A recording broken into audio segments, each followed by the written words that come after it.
Futebol, então vamos falar da bola rolando aqui no VTV da gente. Para isso, vamos chamar o Fabrício Fernandes, que está de volta das férias eternas. E aí, Fafá, chegou bem no meio aí das semifinais do Paulistão, hein? Bom dia para você. Ótimo dia para você, Vanessa, para todo mundo que está acompanhando ao VTV da gente. É verdade, né? Cheguei no momento decisivo. É um prazer muito grande de estar aqui de volta falando com você, Vanessa, com o pessoal de casa. Daqui a pouquinho tem um craque Zenon analisando tudo de futebol. Mas vamos girar as informações. Vou começar com destaque. Não é muito falando da bola rolando, mas é referente à morte de um torcedor do Guarani que aconteceu em 2012. Nós tivemos um julgamento nesse ano, o VTV da gente acompanhou todos os detalhes. E o BAEP prendeu esse suspeito, o Jefferson, de 29 anos, na cidade de Morungaba. Ele estava em uma festa, a polícia recebeu uma denúncia anônima, os policiais foram até o local e localizaram esse suspeito. Ele já tinha sido condenado a mais de 19 anos de prisão, né, um caso que aconteceu no derby, né, nas categorias de base, um derby que foi entre sub-15 e também sub-17 em 2012. Ele já foi condenado, então foi levado para o centro de triagem de Campo Limpo Paulista, né, infelizmente.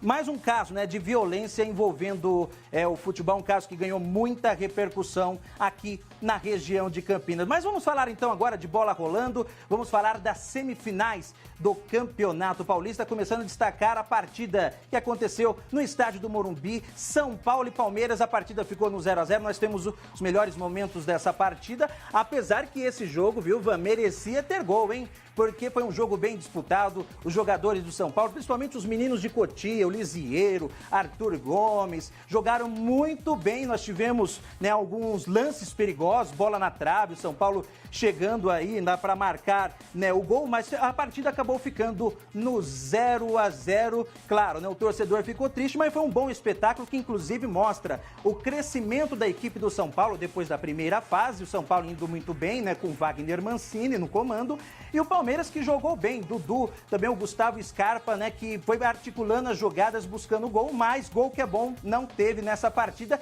e o que teve foi polêmica, né?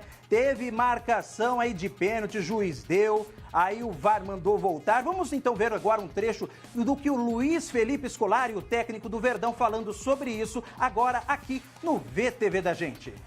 Todos estão vendo que quem manda no jogo é quem está lá na cabine. Se assobiar na cabine, o cara troca aqui, faz o que... O árbitro não manda mais nada. Zero. Ele não toma decisão nenhuma. Porque ele está esperando que o lado de cima fale alguma coisa ou não fale. Ele não tem autoridade mais nenhuma. Zero. Tá? Então, não é por causa do jogo de hoje. É porque está sendo assim, tá no Rio, tudo que é lugar. Daí então a palavra do Luiz Felipe Scolari, ele criticando a arbitragem, até nesse lance vale destacar que foi dado o pênalti, porém depois aí o VAR decidiu voltar, o árbitro não tinha pedido um lance de interpretação, até vendo imagens, né, do VAR, que está em fase experimental nesse Campeonato Paulista, desde as disputas das quartas de final. O Palmeiras já teve reclamação contra o Novo Horizontino, agora essa nova reclamação, né, incluída aí pela equipe do Palmeiras, Luiz Felipe Scolari falando sobre isso. A arbitragem está ainda se acostumando com o VAR, mas a tecnologia vem para tirar as dúvidas, inclusive em relação aos lances do futebol, e vai continuar pelo Campeonato Brasileiro. Vamos agora então também destacar o Verdão, Vanessa, porque o Verdão joga na Argentina contra o São Lourenço, né, nesse meio, né, entre um jogo da semifinal e o outro. Então o Verdão já está na Argentina, vai enfrentar o São Lourenço, e o São Paulo vai ter todo um tempo, né, para essa semana para trabalhar pensando na partida de volta que acontece no Allianz Parque, no domínio do Verdão. Mas vamos aqui destacar agora o Wagner Mancini, né, o comandante do São Paulo até hoje, porque amanhã assume o Cuca. Vamos ver então o que o Mancini analisa sobre esse momento do São Paulo.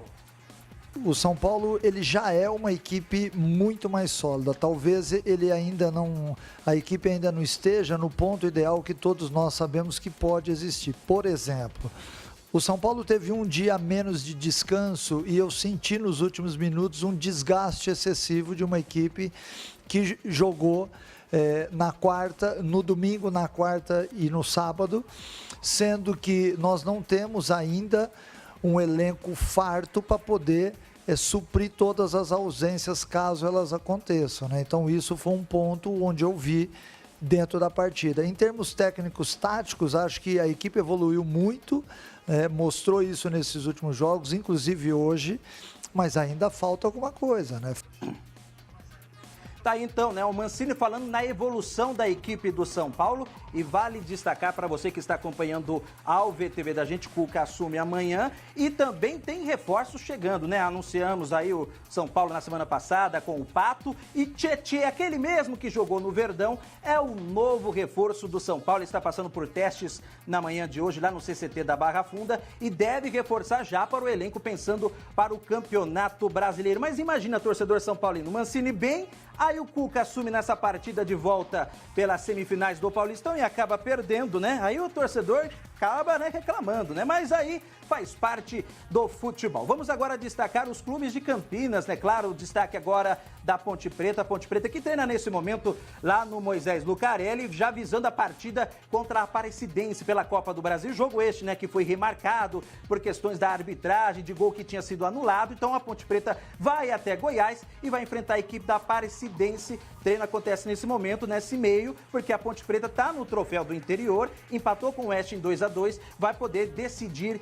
em casa, né? Então, uma informação que acabou de chegar, olha, Alex Maranhão é o novo reforço da Ponte Preta. O jogador que já atuou como volante, como meia, está em Campinas para a realização de testes e deve ser confirmado ainda hoje como novo jogador da Ponte Preta. Agora, um rápido destaque do Guarani, que hoje é uma data especial. Apesar, oficialmente, da fundação do Bugre ser dia 2 de abril, inicialmente, em 1911, o Guarani foi fundado, o Guarani Futebol Clube, que revelou grandes craques, né, como o nosso grande Zenon, e também ganhou o único título do interior, né, o Campeonato Brasileiro conquistado por um clube do interior do Brasil. E agora vamos falar desse clássico que foi emocionante, Corinthians e Santos, que aconteceu na Arena Corinthians, e para isso vamos chamar o nosso grande Fabiano Fará, que tem todos os detalhes aqui, não é, Fabiano?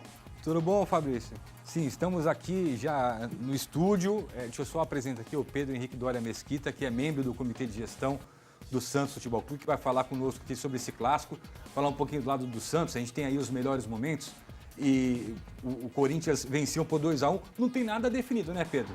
Não, nada definido, tudo em aberto. E muito prazer aí de participar do programa. Tá, a gente está vendo o primeiro gol aí do Manuel. Eu observei ali, é uma bola muito complicada, essa bola cruzada, né?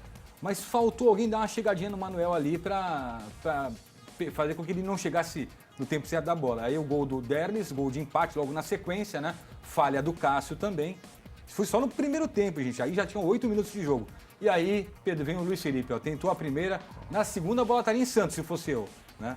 E aí o Luiz Felipe tentou tirar, de qualquer forma, o Cleison. Passou pelo Vitor Ferraz, fez 2-1. Como é que a diretoria recebeu esse placar? Como vocês analisaram o jogo? Teve também muito aquela questão do presidente, José Carlos Pérez, ter falado para um grupo de torcedores sobre vão matar gambás, enfim. Aquela história, brincadeira entre torcedores que repercutiu demais, né? Eu acho que a brincadeira é inerente ao futebol, né? O futebol hoje está muito profissional e um profissional em excesso até em alguns momentos, e político também. Mas a brincadeira, também na sequência, após o término do jogo, um grupo de torcedores fizeram brincadeiras contra o Santos, mas eu acho que o cenário está aberto, né? O Santos joga em casa agora e eu acho que a gente tem boa chance. Dia 8 de abril, Pacaembu, a volta. Nós estamos com o Zenon, o craque Zenon está conosco, direto de Campinas, o Zenon que jogou pelo Corinthians, que era a análise dele também. Foi um gol marcado por erros, Zenon. Erros dos dois lados, por isso que deu esse placar. Se ninguém tivesse errado, era 0-0? Olha, o jogo, na realidade, ele foi muito bem disputado, né? As duas equipes entraram em campo, determinadas a buscar um resultado. E o Corinthians foi mais feliz. Essa que é a grande verdade, por isso que saiu vitorioso. Jogadas aéreas que aconteceram os gols, falhas dos sistemas defensivos, tanto do Corinthians como do Santos, né? Cássio pelo Corinthians e o Luiz Felipe pelo lado do Santos, acabaram proporcionando chances para que os atacantes pudessem fazer os gols. Mas é um jogo que está... Esse jogo, essa vaga ainda ela não está definida. Temos esse jogo da volta, que será realizada no Pacaembu, né? E eu acho ainda que esse jogo e essa vaga, ela está aberta. É isso aí. Vamos ouvir o técnico do Corinthians, o Fábio Carille, que comentou sobre o resultado, sobre a atuação da equipe dele. Vamos lá. Do mesmo jeito que eu me preparo e preparo os atletas para jogar os clássicos, eu preparo. Quando joga com equipes menores, porque eu acho que a gente tem que respeitar todos, né? E não é porque eu vou pegar um time inferior que eu acho que deixa assim, não. É sempre as mesmas discussões, as mesmas reuniões na minha sala para determinar quem vai jogar, como vamos jogar, né? Então não sei te dizer, mas é um número sim que chama a atenção e eu me sinto muito orgulhoso. É um time que nos momentos assim difíceis cresce, né? Principalmente em clássico. Isso mostra um grupo que tem personalidade, falando do meu período desde 2017. Então, assim, muito orgulhoso mesmo desse grupo, da determinação de todos eles. Personalidade por personalidade, Zenon. Quem tem mais, Santos ou Corinthians, na sua opinião? Dentro de campo.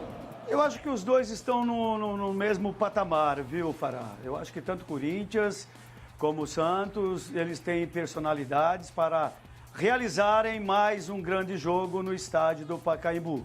Como eu falei, a vaga está aberta, porque tanto o Corinthians como o Santos, nessa partida, houve um equilíbrio muito grande. Então, qualquer um pode conquistar a vaga. Obrigado, Zenon. Até a próxima.